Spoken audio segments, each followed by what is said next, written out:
Il était une fois, dans un petit village niché au creux de la vallée, une fillette nommée Zoé. Zoé avait 8 ans et des boucles dorées qui dansaient autour de son visage lorsqu'elle courait dans les champs fleuris. Mais, chaque nuit, au moment de se coucher, Zoé avait du mal à trouver le sommeil.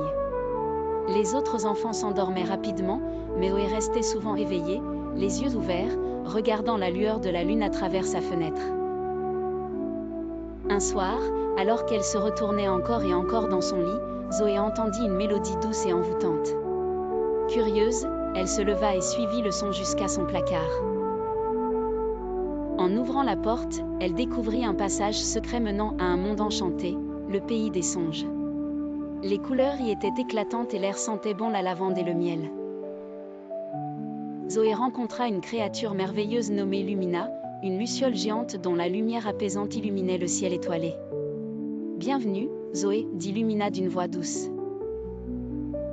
Je suis ici pour t'aider à trouver le chemin du sommeil paisible. » Zoé, émerveillée, suivit Lumina à travers des paysages féeriques. Elles survolèrent des lacs scintillants, se promenèrent dans des forêts de sapins argentés et traversèrent des champs de fleurs qui chantaient des berceuses. Tout en cheminant, Lumina lui expliqua que le pays des songes était un lieu où les enfants pouvaient apprendre à se détendre et à découvrir le pouvoir de leur imagination pour s'endormir. Arrivant à une clairière baignée de lumière dorée, Lumina enseigna à Zoé un rituel de relaxation, inspirer profondément en comptant jusqu'à 3, expirer lentement en comptant jusqu'à 5, et imaginer un endroit paisible où elle aimerait être. Zoé essaya le rituel et sentit son esprit se détendre. Juste au moment où elle commençait à se sentir somnolente, Lumina lui donna une petite étoile brillante. « Garde cette étoile près de toi, elle te guidera chaque nuit vers le pays des songes, » dit la luciole géante en la serrant dans ses bras. De retour dans sa chambre, Zoé posa l'étoile sur sa table de chevet. Elle se glissa sous ses couvertures et ferma les yeux, suivant les conseils de Lumina.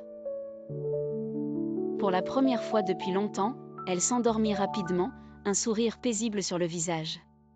Chaque nuit, grâce à son étoile magique et aux enseignements de Lumina, Zoé trouvait facilement le chemin vers le pays des songes. Elle y retournait pour vivre d'autres aventures merveilleuses et s'endormait toujours paisiblement. Ainsi, le pays des songes devint pour elle non seulement un refuge enchanté, mais aussi un guide vers des nuits sereines et reposantes.